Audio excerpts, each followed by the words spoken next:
My name is Rowan. The lace in my hand felt like a small traitorous thing. It was late morning. Sun drew clean lines across the living room rug. I reached into the couch cushion for the remote. My fingers closed on silk. I pulled it out slowly. Cream lace folded over itself. Tiny floral patterns caught the light. Perfume clung to the threads. Not mine. I told myself it was a mistake at first. A neighbor's stray item. A laundry mix-up. I turned the slip and studied the hem. A single stitch of blue thread sat at the seam like a signature. My chest tightened. I walked to the bedroom with the lace like a question I could not chew. Marcus's suits filled the closet. Navy. Charcoal. The white shirts were starched into order. I laid the slip on the top suit and it felt obscene and precise. I could tear into him with it. I could demand an explanation. Instead, I folded the lace with fingers that did not tremble and placed it inside a small box. Then I added 3 of his suits. I shut the lid. I set the box by the front door. I wanted him to find it. I wanted him to have to choose. Choose in the light. Choose where I could watch him. He came home like he always did. A step that fit the house. A calm that had convinced people he was harmless. He kissed my cheek and did not see the box. He did not smell the perfume. He moved through the kitchen and told his usual stories about deals and a client who laughed too loud. He did not notice the silk. We ate dinner. The light through the window leaned on his shoulder. I placed the box on the coffee table and waited. The lace on his suit caught the lamplight like an accusation. He laughed at a small joke and the sound felt brittle. He stirred his wine and did not meet my eyes. A knock at the door came soft. Lila stood there with a casserole dish and a practiced smile. She had walked her dog past our house in the mornings for 2 years. She brought pies at holidays. She lived 3 houses down and had a way of letting people like her. She stepped inside like she belonged. I did not raise my voice. I did not spill the box on the floor. I opened the lid and placed the slip on top as if arranging a display. Lila's smile faltered. Marcus blinked. The color drained from his face in small increments. He reached for the box like a man trying to catch a falling thing. "Take your things," I said. My voice was steady. My hand did not shake. "All of them." The casserole clattered. Lila's hands went white around the dish. Marcus tried to speak and the words came out wrong. He stammered. He moved as if to pick up the lace and hide it. The house felt brittle with silence. Outside, the street lamp blinked in a slow, indifferent rhythm. Lila made excuses that sounded thin. "I must have left it at a friend's," she said. Her eyes flicked anywhere but mine. Marcus looked at her like a man hoping illusion could cover truth. He looked at me and then away. I watched him build a story and see it fail. I wanted to rip the house apart with questions. I wanted a confession on the spot. I wanted the entire truth bared. But the lace had weight beyond my anger. It was proof. Proof wants time to be tidy. I closed the box and set it back on the table. I did not shout. I kept my voice precise. After she left, Marcus sat heavily on the sofa. He rubbed his forehead. He made a sound like someone trying to find a lost key. He said, "It is nothing." He said it like a man who thought repetition could convince. I did not speak. I rose and walked to the window. The street looked ordinary. A car idled at the curb and its driver watched our house like a person reading a page over my shoulder. My phone buzzed then. Unknown number. The text read, "Midnight. Old Pier. Bring nothing but proof. Alone." My skin prickled. I did not know the sender. I did not know the motive. I only knew the lace was now a map and that someone else had left the trail. I held the slip and felt its thin truth press into my palm. Then I typed 2 words and hit send.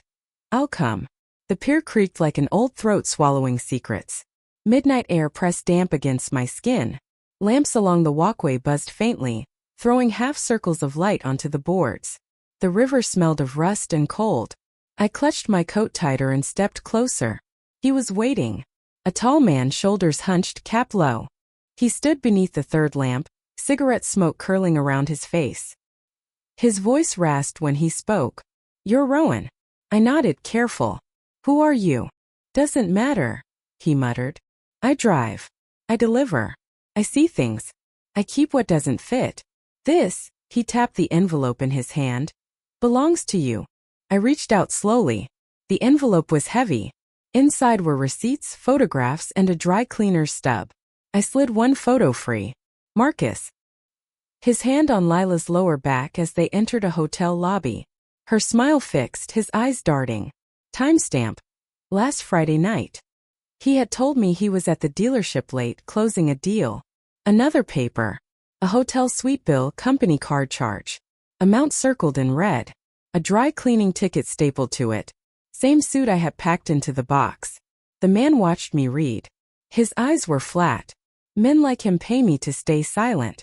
But sometimes I don't like what I see. Consider this a gift. I looked up. Why me? He flicked the cigarette into the water. Because lies always rot. And women like you, they deserve the truth before it kills them. His footsteps faded down the pier. The envelope shook in my hands. My phone buzzed again. Another message. Locker 117. Central Station. 10 gloves. The next morning I drove to the station. My pulse beat fast but my hand stayed steady. Locker 117 open with a key taped under the lock. Inside hung a black garment bag. Perfume drifted out before I even unzipped it. Another slip of lingerie. Same boutique tag. Same blue stitch. A receipt attached, charged to Marcus's business account 2 weeks earlier. I snapped photos of everything. Timestamp. Angles. I wore gloves. I slid the slip into a plastic bag. I zipped the garment bag closed. Walking back to the car, I caught sight of a sedan across the lot. Tinted windows. Engine running though the driver never got out. My skin prickled. The same car that had idled outside my street last night. That evening, Marcus sat at the kitchen island flipping through a magazine. His tie was loose, his smile rehearsed. Long day, he said. I laid the day's groceries on the counter and said nothing. My silence unsettled him. He glanced at me once, twice. His voice tried to fill the air. Dinner with clients tomorrow. Late night. Don't wait up. I pressed my hands flat to the counter. I heard his words but pictured the receipts. The photographs. The lace folded neat in a stranger's envelope. At midnight, another message lit my phone. You cannot do this alone. Law Library. 10 SM. Bring proof. No one else. I stared at it until the letters blurred. The box with his suit still sat by the door. The lace inside whispered like a fuse waiting to burn. I typed one word back, yes. I turned off the lamp and sat in the dark kitchen. The car outside revved once and then rolled away. Someone was still watching, waiting to see if I had the courage to follow the trail. The law library smelled of old pages and cold marble. Tall windows let in strips of daylight, but the air felt stale, as if the walls had listened to too many secrets. I pushed the heavy door open at 10 sharp. My shoes echoed across the stone floor. A woman waited near the reference desk. Dark hair tied back, blazer sharp. She had a calm, calculating presence. You must be Rowan, she said, extending a hand. Mara, I was told you'd bring proof. I laid the envelope and the plastic bag on the table between us. Mara pulled on gloves without hesitation. She spread each item out like a surgeon at work. Photographs. Receipts. Boutique tags. The dry cleaner's stub. She wrote notes with fast, neat strokes. You documented timestamps yourself? She asked. Yes. She nodded once. Approval. Good. You're careful. That matters. Her eyes flicked to me. Do you understand what you're walking into? I inhaled, steady. I understand he's lying to me. And I want the truth recorded before he buries it. She studied me for a beat, then snapped photos of the evidence. She logged each item into a digital file. Her voice stayed level. Chain of custody is everything. If you want this to stand, it has to be neat. Sloppy evidence gets dismissed. Clean evidence wins. The library door creaked. My sister Nora slipped in, holding a small camera bag. She hugged me hard, her voice low. You don't have to do this alone. I blinked fast, steadying myself. I know. That's why I called. We worked like a small unit. Nora photographed every slip, every receipt, every note. Mara encrypted the files into 2 separate cloud drives. One copy went to me, one stayed locked on her system. A third went onto a hard drive sealed in an evidence bag. At noon, Harris arrived. Private investigator. Ex-cop with tired eyes and a scar on his chin. He carried a folder as thick as my arm. He dropped it on the table. I've been watching Marcus for 3 weeks. I didn't want to tell you until I had enough. The folder opened. Photographs. Marcus and Lila at a hotel bar.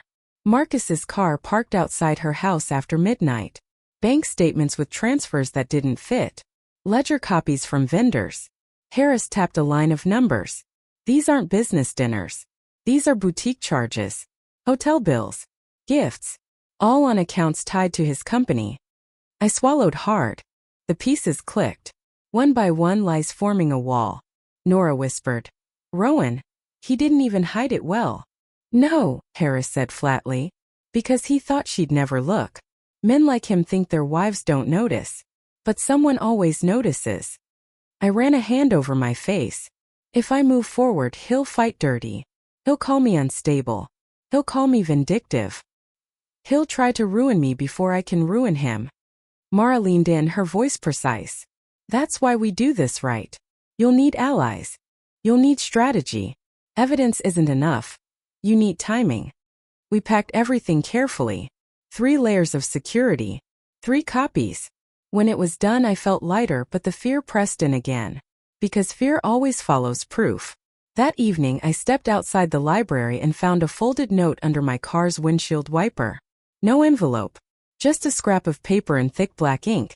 Stop now. We don't like trouble. My chest tightened. The sedan from before was gone, but the street felt watched. I climbed in, locked the doors, and drove straight home. That night Marcus walked into the house humming, tossing his keys onto the counter. He kissed my cheek and smiled. You seem tense. Everything okay? I nodded, mute. My pocket held the note like a blade. He looked at me a second too long before moving away. When the house finally quieted, I pulled the blinds and checked every lock twice. My phone buzzed on the counter.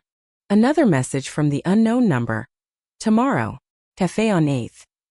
10 sharp. Bring your allies. Be ready. I stared at the words, the note still burning in my pocket. Someone wanted me to move forward. Someone else wanted me to stop. And I had no idea which one would strike first. The cafe on 8th looked ordinary. Metal chairs. Chalkboard menu. Steam fogging the windows. But the second I stepped inside, I knew it wasn't ordinary for me. Mara sat in the back, posture straight, coffee untouched. Nora beside her, camera bag at her feet. Harris leaned against the wall, arms crossed, eyes scanning the room like he'd been born suspicious. I slid into the chair. We're here. Now tell me why. Mara spoke first. Because you cannot win alone.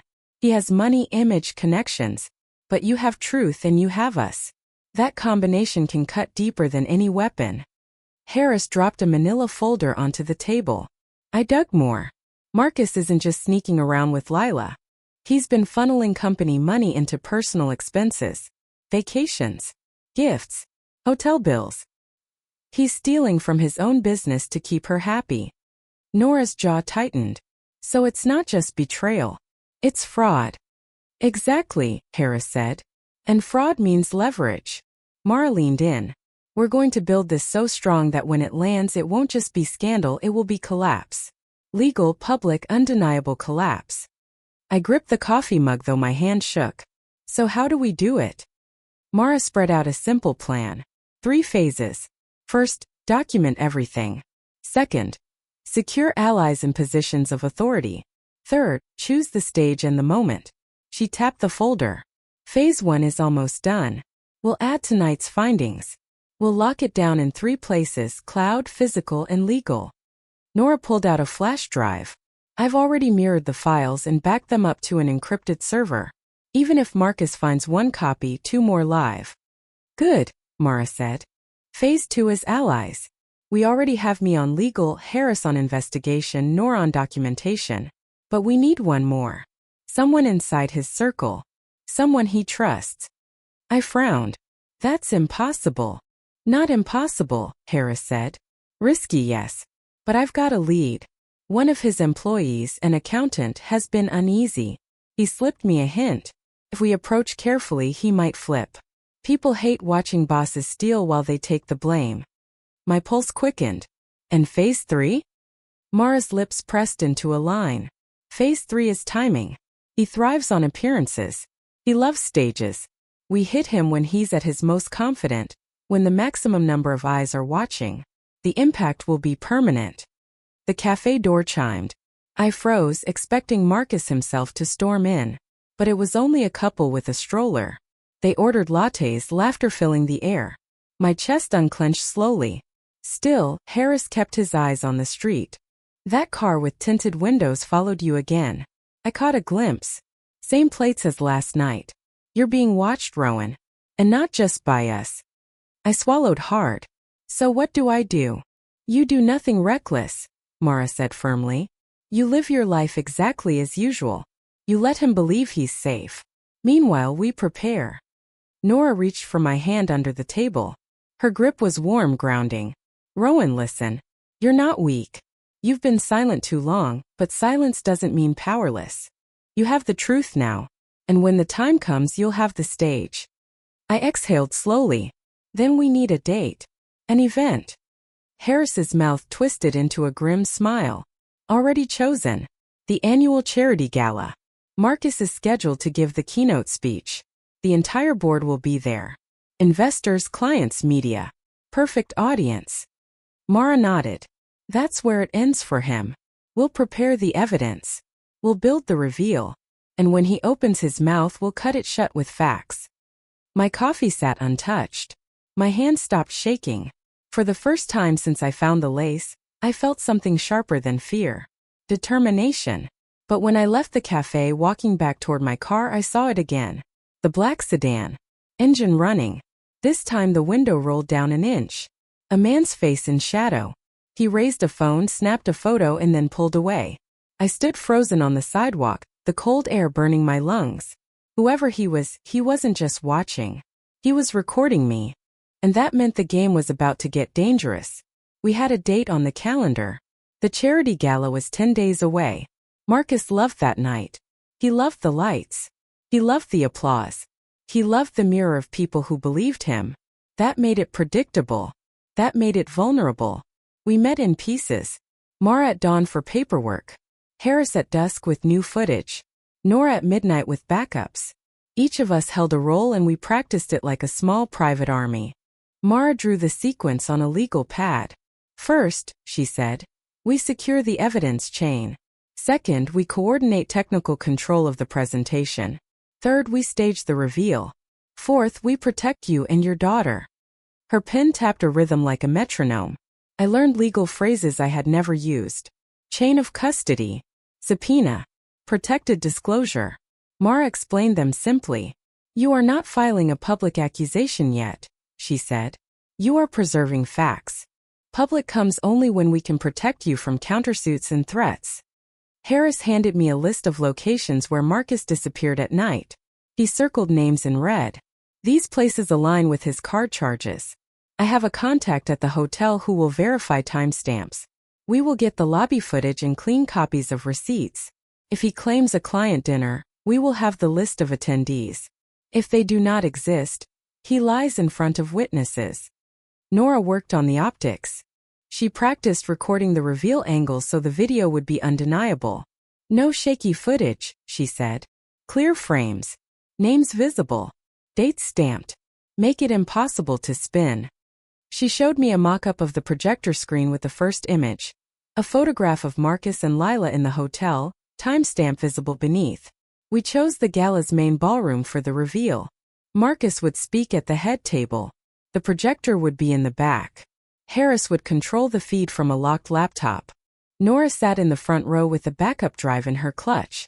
Mara would be in the wings with certified copies of receipts. I would sit where Marcus could see me. The truth would be undeniable. And he would have no stage left to reinvent himself. We also planned contingencies. If security tried to seize the laptop, Harris had a second feed routed through a conference room screen. If the main projector failed, Nora would lift her phone and stream the clip. If the feed was cut, the banker we had briefed would issue a freeze on suspect accounts the moment Mara read a phrase into the microphone. Legal action would follow instantly.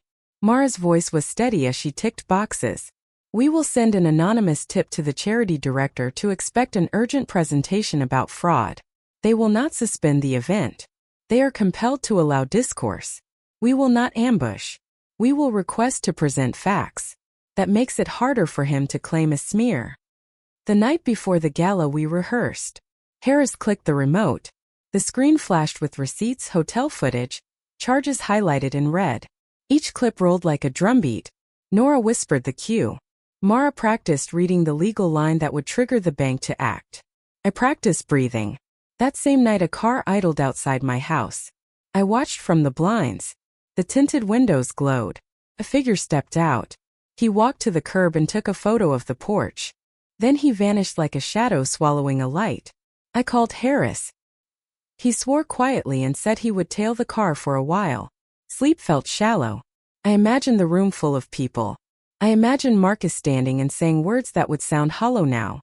I imagined the first image on the screen and the silence after it landed. I imagined the smell of perfume and the ledger open under bright light. My daughter slept in the next room. I kissed her forehead and told her a small lie about tomorrow being a big day for Daddy's work. It was both lie and shield. I tucked my phone in the drawer and tried to fold calm around myself. At dawn we drove to the gala separately. Mara walked with files. Harris with gear. Nora with a camera and a small bag that felt heavy with the future. I smoothed my dress and breathed. People flowed into the ballroom in waves. The chandelier glittered like a promise. Marcus arrived late. He moved through the room like a man who owns every gaze. He stopped to shake hands, to smile, to laugh. He did not see the folders in Mara's hand.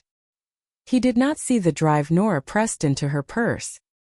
He did not see the way the room shifted toward him, trusting and warm. As he took the podium, the lights dimmed. He opened his speech about integrity and vision. My throat tightened. We were a breath away. Then my phone buzzed. A text from an unknown number read. He changed the program. He will not speak from the podium. He will surprise everyone by live streaming from the hall at 7. If you do nothing now, they will cut the feed and remove the evidence. Move to Plan B. The text hit like a blow. He changed the program. He would not speak from the podium. He planned a live feed from the stage. He would control the camera. He would control how the room saw him. My chest tightened. This was exactly what he feared. He had seen our rehearsals. He knew the projector. He found a way to replace the moment with something he could shape. If he live-streamed, tech could be hijacked. Security could claim a technical issue. The feed could be cut. The evidence would vanish. Mara slid the legal pad across the table. Her pen tapped a steady series of beats. Plan B, she said. We shift to redundancy. 2 live feeds. One through the ballroom system. One through a secure link to a backup projector in the conference suite. Harris will mirror both. Nora will stream the uncut file to an encrypted channel. I will have certified copies on paper to hand to the board if needed. And we will have an agent at the control desk. Harris's jaw worked. I already routed the laptop through a private router. If he blocks the main feed, we switch to the backup. If they cut power, I have battery packs and a satellite hotspot. He cannot stop every signal at once. Nora's eyes were fierce. I will sit in the front row. If anyone moves toward the tech, I will stand and hold my phone high. The stream goes up whether they like it or not. She flexed her fingers like a promise. I felt the plan settle under my ribs. It was not perfect. Nothing is.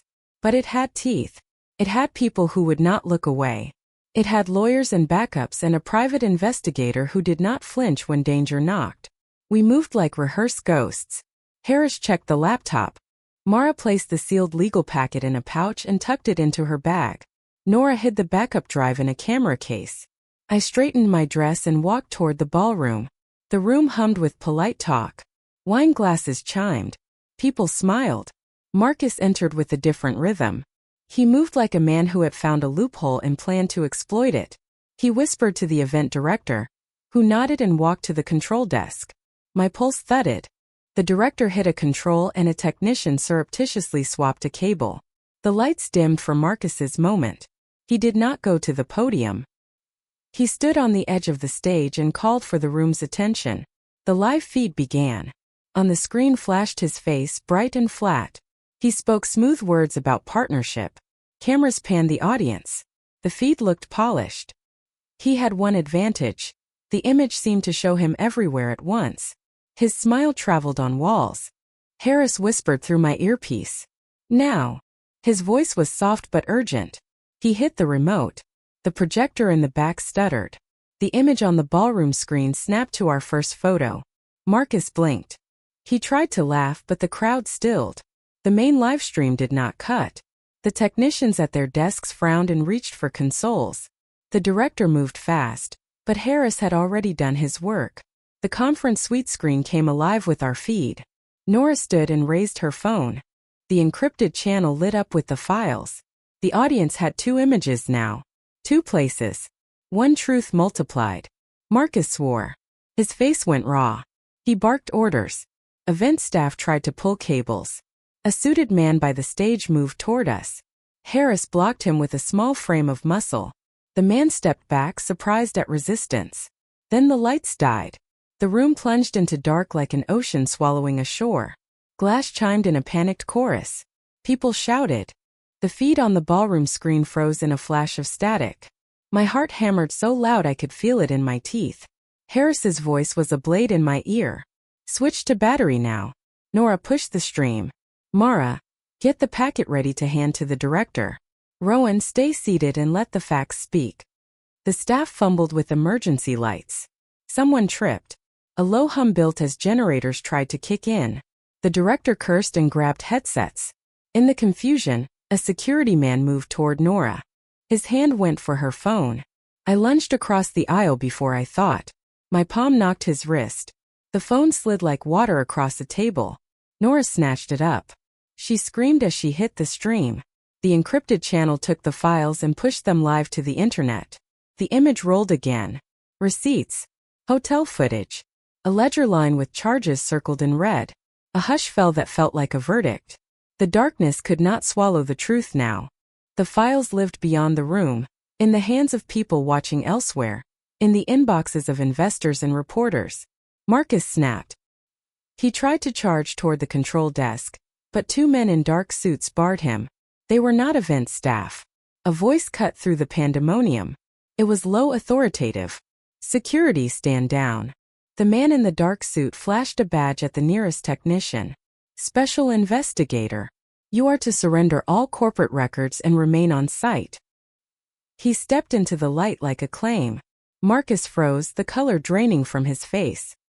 He looked around as if expecting someone to save him. No one did. Phones in the dark captured his expression, raw and small. Then a hand touched my shoulder. I turned. A woman stood there with a folder in her grip. Her face was tight. She looked at me with eyes that knew more than she said. This is bigger than him, she whispered. You exposed him, but you stirred a nest. Be ready. The ballroom flickered back to life as the backup generators surged. Dim amber lights lined the walls.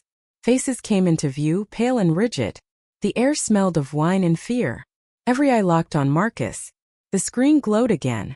Receipts scrolled in sequence. Boutique slips. Hotel bills. Transfers. Then the photograph of Marcus with Lila. His hand low on her back. Timestamp clear.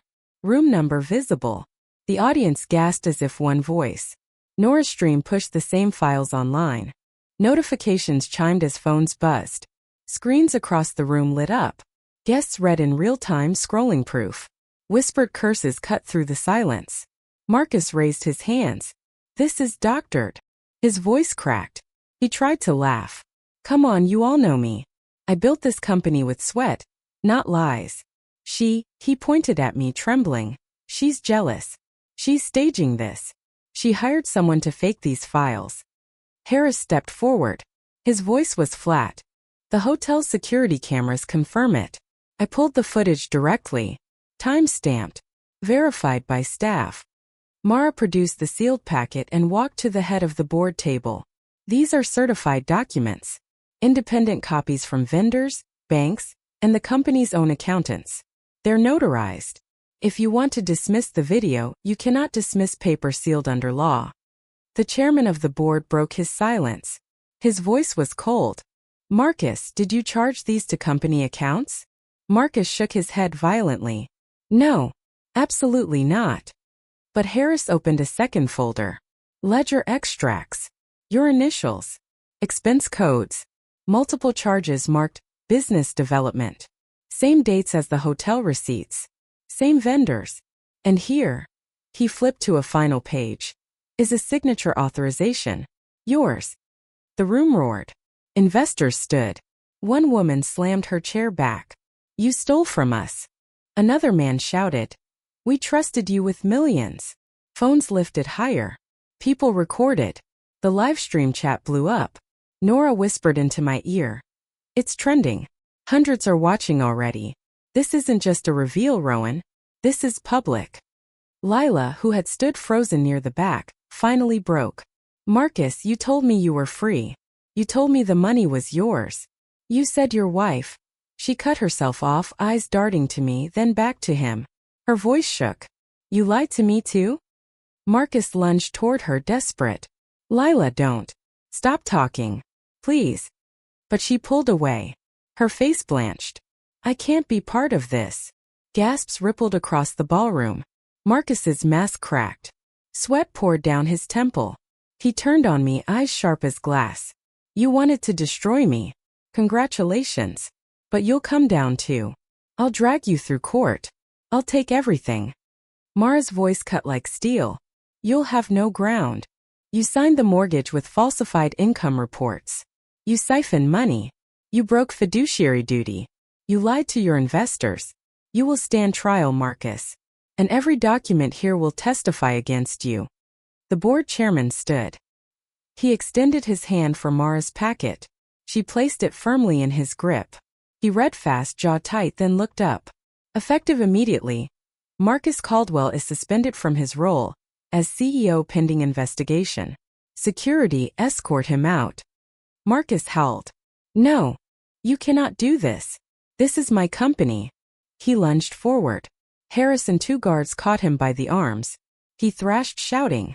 His eyes locked on me. Rowan, you'll regret this. You'll regret all of it. I stood. My hands no longer shook. I met his gaze. No, Marcus. You regret underestimating me. The guards dragged him back. His voice broke into incoherent shouts. People filmed every second. The screen behind us replayed the proof like a loop of justice. As he disappeared through the ballroom doors, silence fell. Thick. Heavy. Then the whispers rose. Investors huddled. Journalists scribbled. Lila slipped out the side door, her shoulders hunched. My phone buzzed again. Another unknown message. Well played. But the board isn't the only one who wants his secrets. You just lit a fuse you cannot control. I stared at the words. My pulse hammered. The gala was supposed to be the ending. Instead, it felt like the beginning of a storm. Across the ballroom, the chairman lifted his phone, already dialing. When his eyes flicked up and locked on me, I knew. Whatever came next, I was now part of a bigger game than I had ever imagined. The ballroom was no longer a celebration. It was a crime scene without tape. The chandelier lights glared too bright, exposing faces that no longer smiled. Investors clustered in sharp circles, voices clipped and urgent. Phones rang. Reporters whispered into recorders. Every camera was pointed at the wreckage Marcus left behind. Mara guided me to a chair at the edge of the room. Stay visible, she murmured. You are safe if you are seen. Nora slid beside me. Her phone buzzed nonstop. The stream went viral, she whispered. Clips of Marcus screaming already hit social media.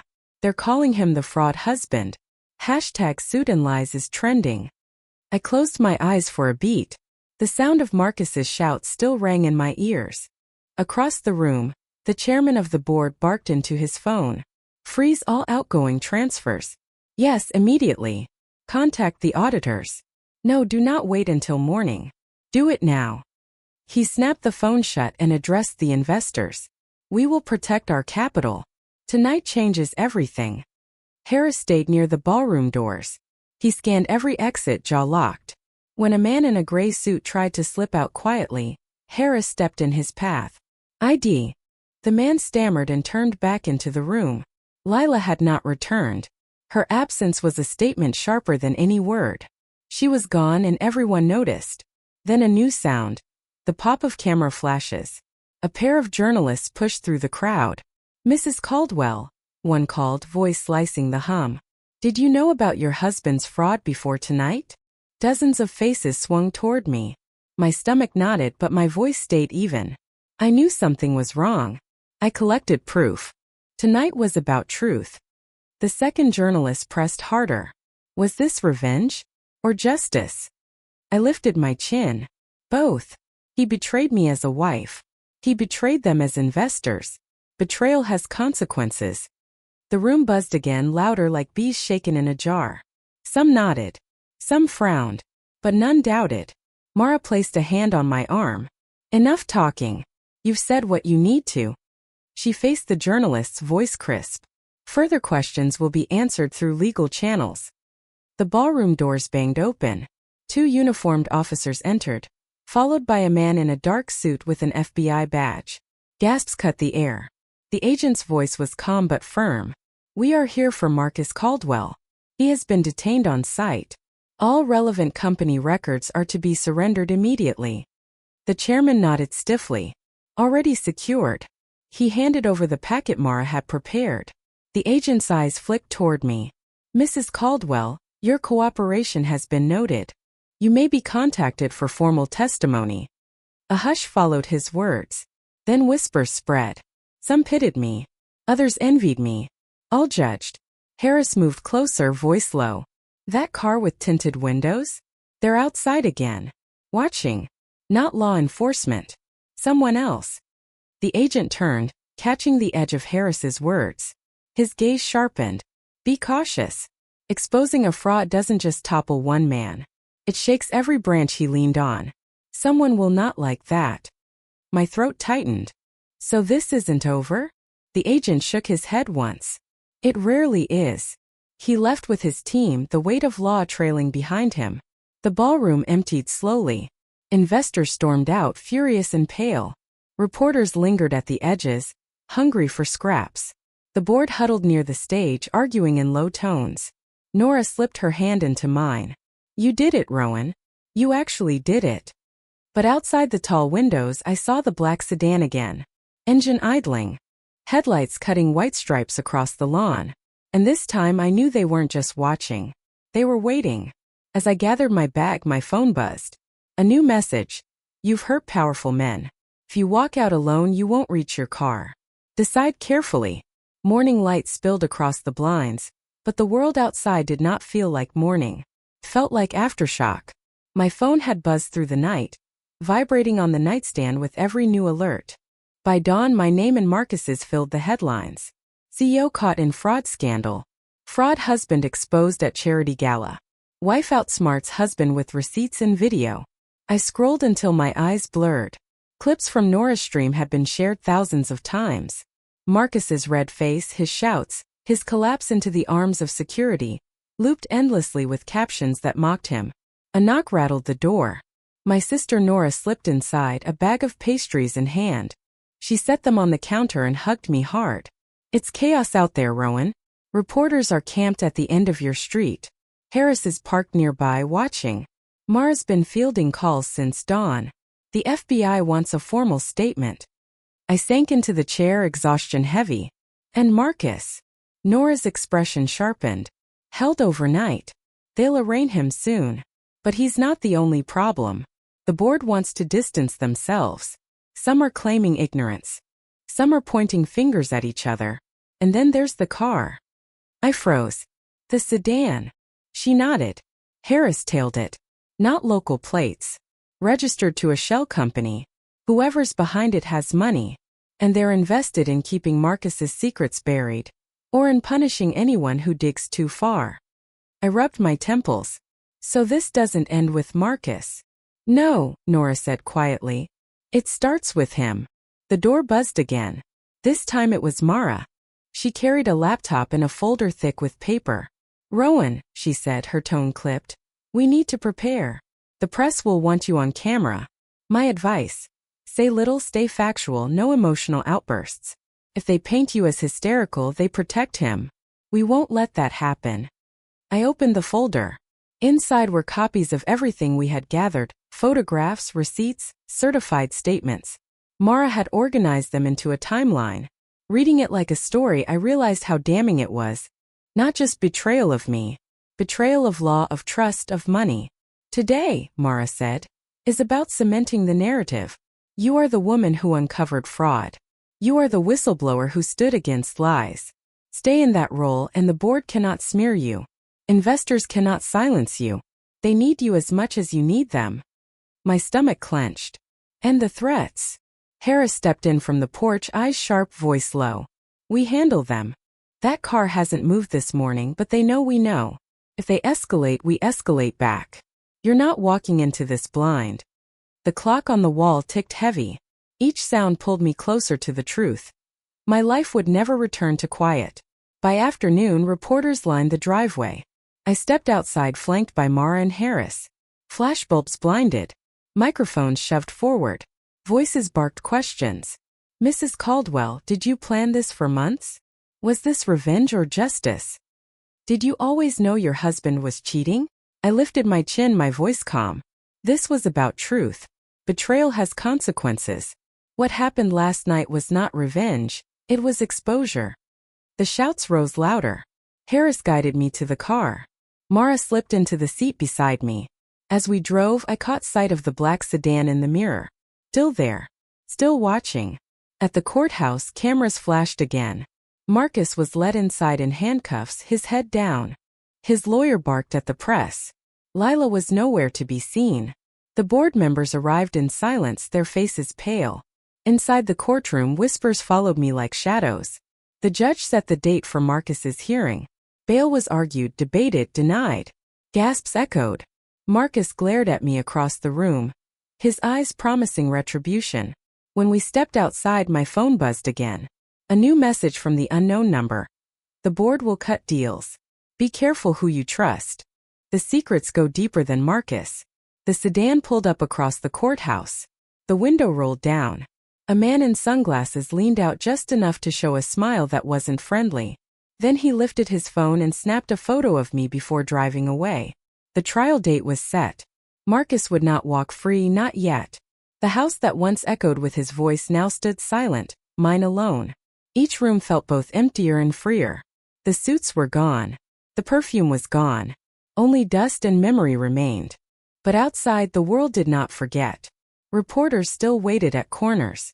Headlines still spun my story into whatever version sold best. Some called me a heroine. Some called me ruthless. But none denied that Marcus fell, and that I had pulled the thread. Nora sat with me one evening as the sun dropped low. She poured tea, her voice quiet. Do you regret it? I stared at the fading light. No. I regret not seeing it sooner. I regret giving him so much of me. But the reveal? No.